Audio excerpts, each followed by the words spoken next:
2026년 연봉 1억. 실수령액은 얼마일까?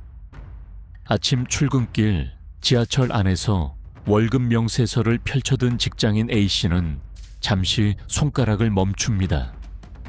연봉은 분명히 그대로인데 이번 달 실수령액이 작년보다 더 적게 찍혀 있기 때문입니다. 도대체 어디에서 빠져나간 걸까? 그의 시선은 곧바로 국민연금, 건강보험, 장기요양보험 이 세 줄에서 멈춰섭니다. 숫자는 작게 보이지만 누적되면 한 달 생활의 체감은 크게 바뀌는 그 항목들. 그리고 이 흐름은 2026년에 더욱 선명해질 조짐을 보이고 있습니다. 기본부터 짚는 현재 실수령액 구조. 우리가 흔히 말하는 연봉과는 달리 실제로 손에 쥐는 월급은 여러 공제가 빠진 뒤의 금액입니다.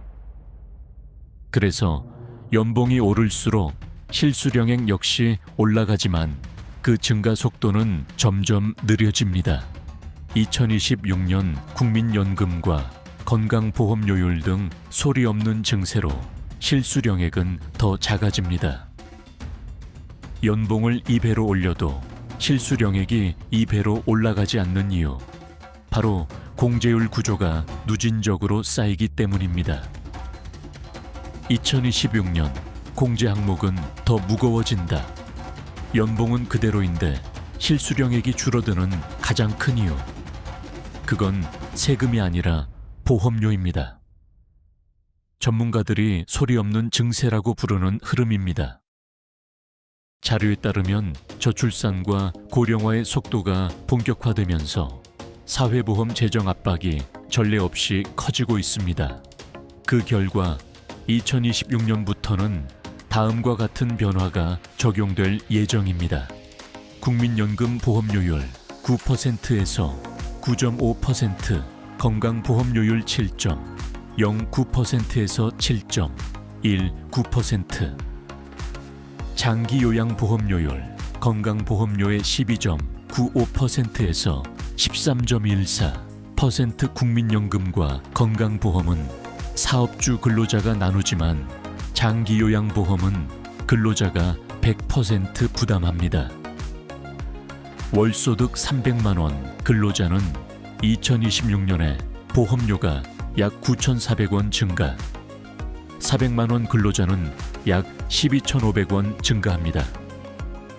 고소득자의 경우는 증가폭이 더 큽니다. 이와 함께 기준소득 월액도 상향 조정됩니다.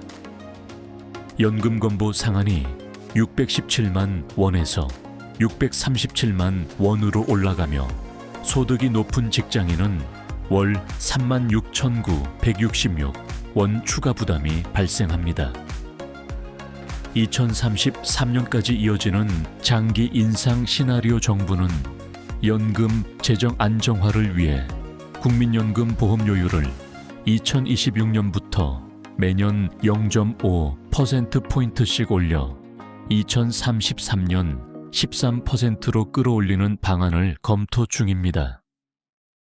이 경우 월 소득 300만 원 근로자는 13만 5천 원에서 19만 5천 원, 약 6만 원 더 부담해야 합니다.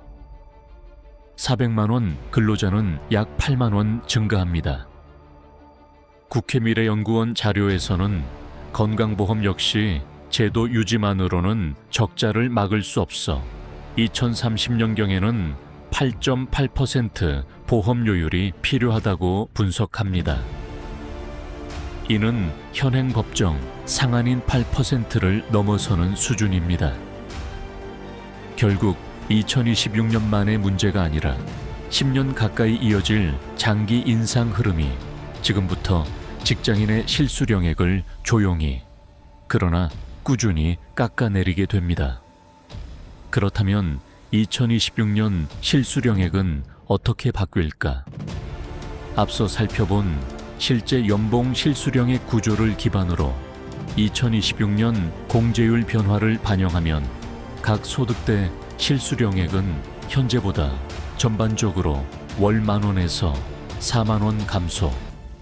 고소득자일수록 월 5만 원 이상 감소할 가능성이 높습니다. 예를 들어 연봉 3천만 원대는 월 1만 원대 하락, 연봉 5천만, 6천만 원대는 월 2만 3만 원 하락, 연봉 8천만 원, 1억 원은 월 4만 6만 원 감소가 유력합니다.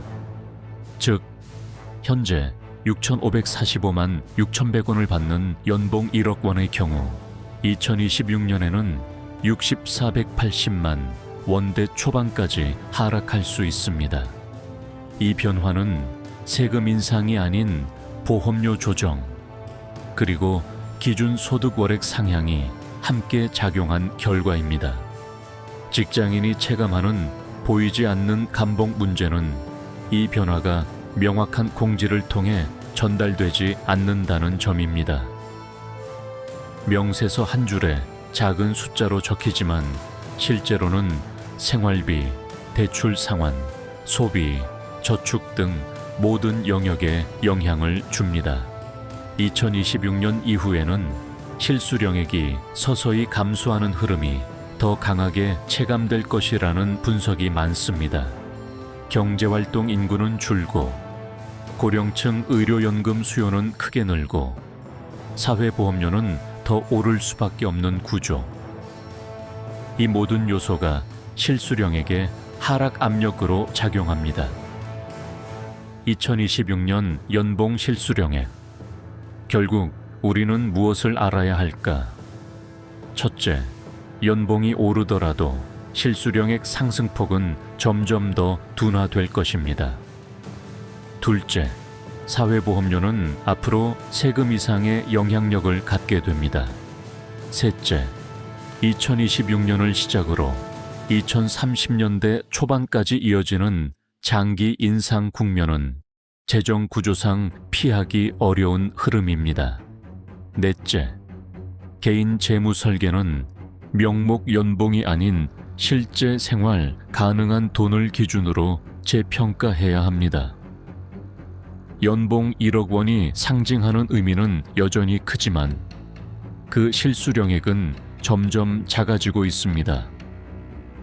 앞으로의 재테크 전략은 얼마를 받느냐보다 얼마가 남느냐에 초점을 맞춰야만 진짜 안전한 미래 설계가 가능해질 것입니다. 2026년에 연봉 구조를 하나씩 뜯어보면 숫자는 분명하지만 현실은 훨씬 더 섬세합니다. 같은 연봉이라도 세금 체계, 공제 방식, 가구 형태에 따라 실수령액은 크게 달라지고 특히 3천만 원대와 5천만 원대 그리고 7천만 원을 넘어서며 체감 변화는 더욱 뚜렷해집니다. 연봉 1억 원 역시 마찬가지죠.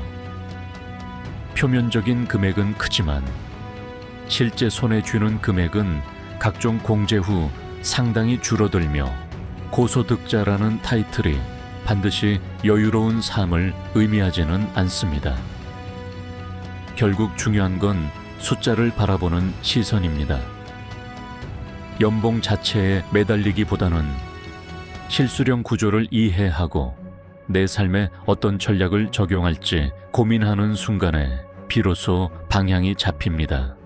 2026년에 연봉과 실수령액, 이 두 가지를 정확히 아는 건 미래의 선택지를 넓히는 가장 기본적인 힘입니다. 숫자를 아는 것이 곧 주도권을 갖는 것이라는 사실, 그 한 가지 진실만 기억하면 됩니다. 감사합니다.